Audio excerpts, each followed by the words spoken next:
In this video, I want to do a big review on random variables. So just remember, random variables are really used to help us define sample spaces and help us kind of write probability problems in a more succinct way, and to help us define kind of what we're looking for and areas of interest. So the expected value and standard deviation for a random variable, often written this way, these are formulas that are provided to you in the probability section on the formula sheet, and they look like this. Okay, so the expected value is the sum, sometimes written of mu, is the sum of the individual outcomes multiplied by the probability. So if you recall, in like a really quick, simple example like this, where we would give you an x and a probability, and we would say, well, here are the possible outcomes. 1, 2, and 3, probability 0.1, 0.6, and 0.3, we would simply do 1 multiplied by 0.1, 2 multiplied by 0.6, 3 multiplied by 0.3, and we would add those together. So it is the random variable outcome multiplied by the probability. Now to do the variance, which of course is the standard deviation squared, we do the individual random variable minus the expected value squared. So, we would do 1 minus whatever we calculate as the expected value, square it so that it's a positive number, and then multiply it by 0.1. And we would do that for each of the 3 random variables, and we would then add those 3 pieces together. And of course, if we wanted the standard deviation, we would take the square root. So, again, that is not a formula you necessarily need to memorize because it's provided on the answer or on the formula sheet.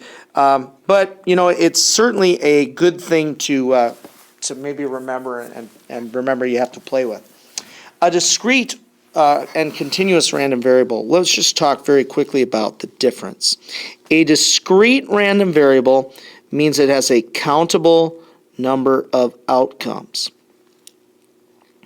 And for example, the thing I drew with the 1, 2, 3, and I just erased, we know those outcomes, 1, 2, and 3, and we can then write a probability right under each one. A family has 4 children. What's the probability of 1 girl, 2 girls, 3? We could write 4 children. Here are the possibilities for number of girls, and we could calculate the probability for each one. That's countable. A continuous random variable then is uncountable. So on a very broad scale, think about something like a mile, running a mile. The probability of someone running it in under 8 minutes. Well, theoretically, there are an infinite number of outcomes. On a global scale, you say, well, maybe no one's ever run a mile in over an hour and a half, but it's possible. On a kind of micro scale, how many decimals out are we going? Is it the standard 2 or 3 decimal places out, or are we going even further? What is 8 minutes? How much accuracy do we need? But these are called continuous random variables, and the way we do these is with area. We calculate the area that corresponds. Most common ones we've used this year are the normal curve, the t-statistic, and the chi-square. But that's why, we say something is normal, and we typically do like a shading. We say, well, the probability of a certain amount, like 8 minutes or less. Now, transforming and combining random variables. You can see here I've done a couple of little ones here, expected value of x, standard deviation. I'm going to change this one. This is supposed to be for y, so let me make that best I can. There we go. So the expected value of y and standard deviation. So first, let's just make a couple of, using these, couple of different situations. If I doubled x, what would be the standard deviation and expected value? Well, if you'll remember, you just do to the mean pretty much exactly what it tells you to. The mean was 3.4. Well, now the mean's 6.8. The mean was the deviation was 0.8. Now it's 1.6. Okay.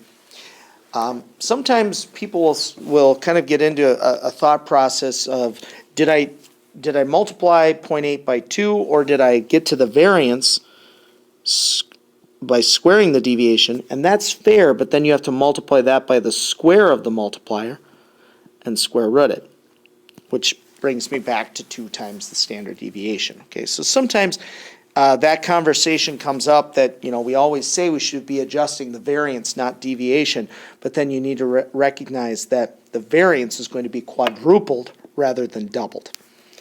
Okay, so let's do another situation that's a little bit different. What if we did the expected value of x plus 3, and then the deviation of x plus 3? Well, again, the mean, 3.4 plus 3 is 6.4. But the deviation, if I take an entire random variable and just shift it up 3 units, that doesn't affect the deviation at all. Moving any set of data by a constant addition or subtraction changes nothing about the, it changes no measure of variability. So variance, deviation, interquartile range, or range. Okay. Now, let me do a link to this problem, explain some differences. And, I'm doing this quickly. So remember, you could look back at more in-depth videos on this. But let me just explain the difference between these two things, because oftentimes we think, well, they're the same. The expected value of x plus x, well, that's 3.4. But the standard deviation is different. It's 0.8 squared plus 0.8 squared, and then the square root. Let me explain why these are different with kind of just an example that we've dealt with before. Let's say I'm designing a game, and you can either win nothing or win $5. And then I double the game. So now you could either win, so that's this situation, you could either win 0 or 10. That's different than this situation because this is saying you're playing the original game 2 times. So you could win 0 both times. You could win 0 and 5, or 5 then 0 for a $5 total winning, or you could win 5 both times and get 10. So this situation right here has an outcome, 5, that isn't possible in this situation. And that's why the variability changes. Okay? So even though it's against everything you've ever heard in algebra, these situations are different than one another. Finally, let's do combining the two. Okay, let's say the expected value of x plus y, and let's do the expected value of x minus y. Let's do the deviation of x plus y and the standard deviation of x minus y. Okay, so this, you add the two together, 3.4 plus 1.7, that is 5.1. There's no surprise there. What do you do here? You subtract them. 3.4 minus 1.7 is 1.7. I hope no surprises. Standard deviations, remember we work with variances, so it would be 0.8 squared plus 2.1 squared, and then the square root. And over here, it's the same exact thing. And the reason is, and there's a proof for this that we talked about in class, but just from a very broad standpoint, the reason for this is whenever we take 2 sets of data and combine them, we increase the chance for variability. And it doesn't matter how we're combining them, we've just increased that chance. Okay? And let's end our discussion of random variables with these 2 examples, binomial and geometric random variables. Binomial random variables are defined by a couple things, 4 things really. And let's just read. 28% of Americans say they do not engage in physical activity. If you sampled 5, a binomial random variable has independence. We use the same probabilities throughout. They don't change.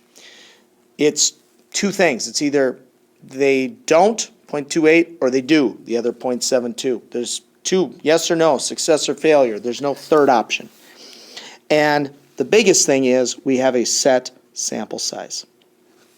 So how I would write something like this is I'd say, okay, what's the probability you got 2 out of the 5. So we'd say, what's the probability that x is equal to 2? Let me show you how to do that on the calculator. Okay, let me quick remind you how we do this on the calculator. And I've chosen to use an 83. If you have an 84 or above, you actually maybe have a kind of a fill-in-the-blank thing that's kind of nice. First of all, you go to the distribution menu located on the vars key. You look for binomial PDF. PDF means we're looking for a specific probability. CDF means we're doing a cumulative, like addition of probabilities. That's not what we want in this situation. We want to know the probability of just 2.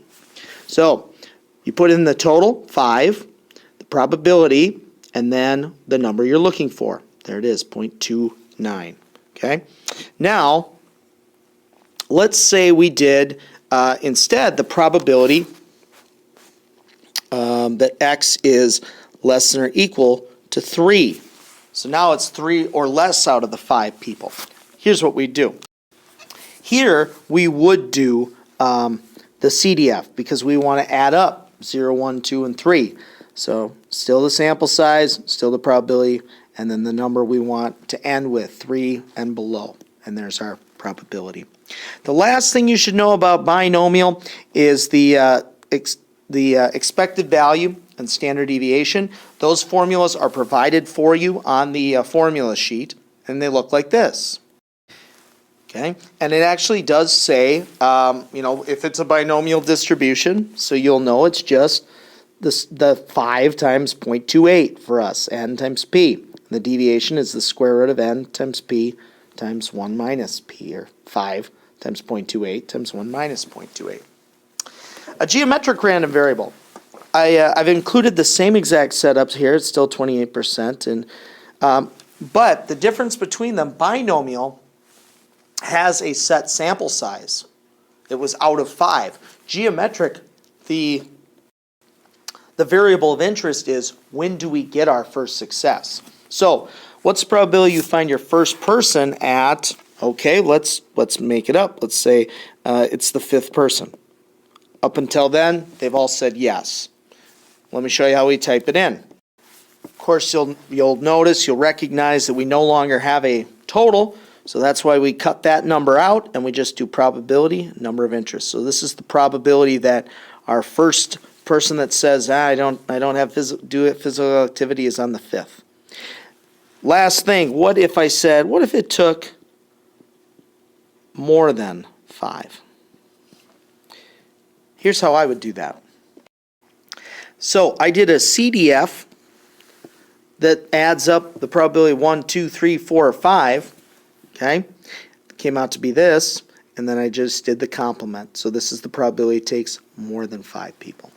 The expected value for geometric is 1 divided by the probability. We don't need a standard deviation because it's not a normally distributed distribution. It will always be skewed to the right.